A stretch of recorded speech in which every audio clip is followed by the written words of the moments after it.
ਚੱਕਣ ਤੇ ਪਹਿਲੇ ਲੋਚ ਝੋਟਾ ਲਾ ਲਈਏ ਦੂਜਾ ਫਿਰ ਤਾਂ ਬਹੁਤ ਵਧੀਆ ਉਹਦੇ ਵੀ ਕਰਦਾ ਇਹਦੇ ਵੀ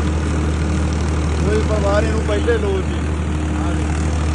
ਆਏ ਬਣਾਉਂਦਾ ਤੁਰਿਆ ਜਾਂਦਾ ਪਿੱਛੇ ਪਰਿਵਾਰੀ ਦਾ ਆਈ ਪਰਾਲੀ ਦੇ ਉੱਪਰ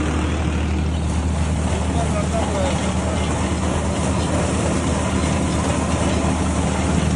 ਪਹਿਲੇ ਲੋਚ ਆ ਪਰਾਲੀ ਬਹੁਤ ਆ ਮੁੱਛਲ ਦੀ ਆ ਪਰਾਲੀ ਨਾਲੇ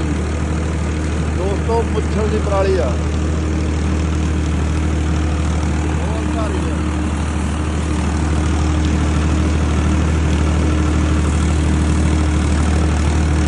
ਯਾਰ 50 ਡੀਲ ਸੀ ਆਪਣੇ ਕੋਲੇ ਉਹ ਅੱਧ ਕਿ ਵੀ ਇਹਦੇ ਅੱਧ ਚ ਇਸ ਹਿਸਾਬ ਨਾਲ